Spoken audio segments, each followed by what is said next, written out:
Magandang araw po sa inyo. Kamusta po kayo ngayon?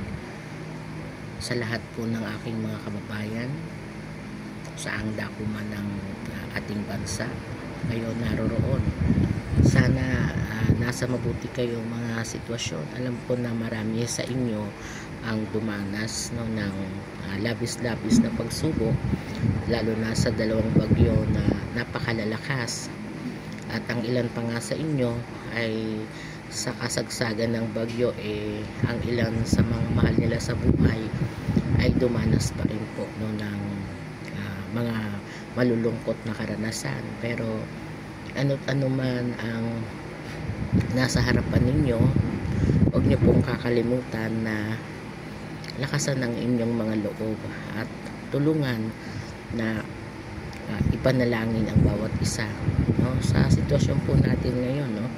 Sa Diyos na lang po tayo talaga aasa. At anuman ang nasadlakan ngayon sa panahon na to, lahat po ng bagay ay may tamang panahon. Ito yung tamang panahon na tayo ay susubukin.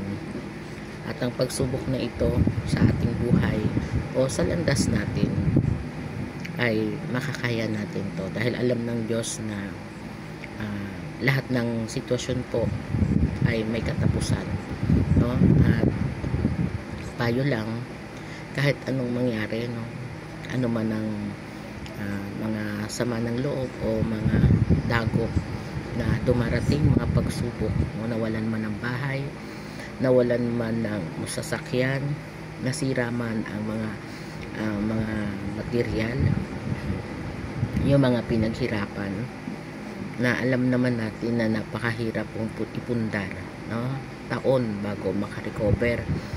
At ang mahalaga doon, kasama nyo ang inyong pamilya, no? Kasama ninyo ang mga mahal nyo sa buhay, no? Nalulungkot man ako dahil may mga ilan tayong mga kababayan na talagang nawalan, no, sa panahon at sa kasagsagan ng mga bagyo sa ating bayan, no? Dahil na rin sa mga ilan, no, na nagkaroon ng kapabayaan sa ating bayan. Pero ano man, no, ito'y magiging aral na rin po, no, sa ating pamahalaan, sa ating mismong mga Pilipino, no, na sana bigyan natin, no, ng pagmamahal ang ating kapwa, no, ang ating bayan, dahil batid nyo naman na walang magtutulungan kundi tayo, mga kapwa nating Pilipino, no? Sa panahon ng kalamidad ay kailangan nating ipaabot ang ating pagmamahal, no? At hindi na kailangan tuliksain ng bawat isa. Kumbaga palakasin natin, no, ang bawat tao na nagbibigay, no, o mapagbigyan natin sila ng mga masasayang salita, no, na makakatulong para sila ay makabangon o makarecover sa mga pinagdaanan nila. Kasi ako, batid ko rin po, no, noon nararanasan din namin ang mga malalaking baha, no, at mga dilubyo ng mga malalakas na alon. Kaya alam ko po yung karanasan kung paano po raragasa, no, yung mga malalaking alon, mga baha at mga basura, no, na halos hindi na po, no, hindi mo na kayang kontrolin. Ang mahalaga na lang po, no, sa ngayon, ligtas po at makakabangon pa tayo, ha? Makakabangon pa kayo sa kabila ng mga pinagdadaanan nyo, no, pinagdadaanan ng ating bansa, no? Ang mahalaga, dininig po tayo, no, na iligtas tayo sa napakalaking bagyo, no, na dumating o dumadaan sa ating bansa, no, na talagang ang inyong lingkod po, no, ay walang tigil sa panalangin, no? Parang dito ko na ibinuhos ang aking oras para lumihis ang bagyo o madurog po ang lakas ng hangin, dahil katulad nyo, ako rin po ay nasa bansang Pilipinas, no? Kaya talagang kailangan natin ng masusi o talagang taimtim na panalangin o pakiusap sa Diyos na tayo ay bigyan ng lakas at katatagan sa panahon ng mga pagsubok sa ating landas, no? Kaya wala pong susuko sa panahon ng mga pagsubok, no? Kung ano man ang ating mga kalagayan, no? May mga paraan po ang Diyos para sa buhay natin, no? Kaya wag po kayong mawawala ng pag-asa, no? At lalaban lang tayo para magkaroon o mas makita pa natin ang kapangyarihan ng Diyos sa buhay natin, no?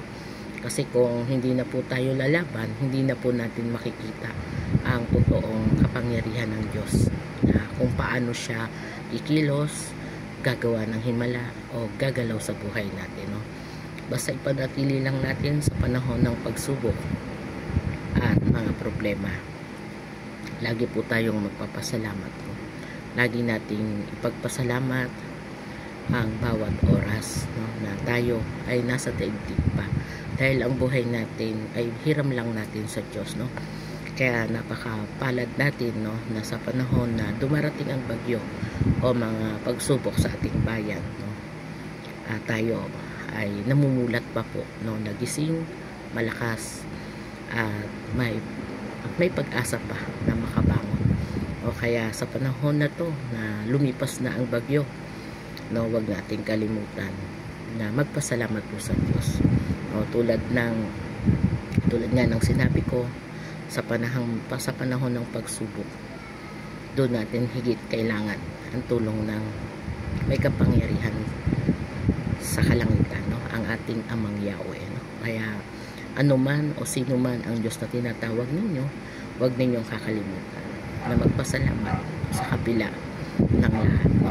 Nawala man ang tahanan, nawala man ang mga sasakyan nyo, ang gumuho man ang mga bahay na magaganda. Totoo, napakagaganda ng mga bahay, no, na hindi lang magaganda, pati mga simpleng bahay, no, na nakikita natin sa internet, no, ay patuloy na nilalamon ng malalaking alon, no, na ito naman ay talagang hindi na rin ako nagugulat kasi nakita ko na rin naman to sa aking mga pangitay, no? Kaya lang hindi ko na to inihayag o isinulat kasi ayaw ko rin namang maganap, dahil sa dami nga ng mawawala, ayaw ko rin na may magdusa, no?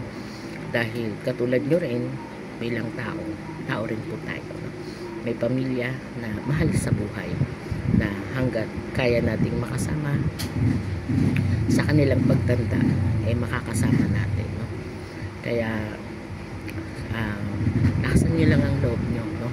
At huwag mawawalan ng pag-asa na tumawag, at lahat po ng pagsubok ay lilipas din po, no? Kaya magpakatatag po tayong lahat, no? Sabay-sabay po tayong babangon. Samahan nawa kayo ng Diyos sa kalangitan, no? At nawa kahit simpleng mensahe lang, no, na ipinapadala sa inyo ng mensahe ng anghel, no? Ito lang po kasi ang kaya kong gawin, no? Kayo tulungang manalangin at palakasin ang inyong mga kalooban, base rin po sa aking karanasan, no?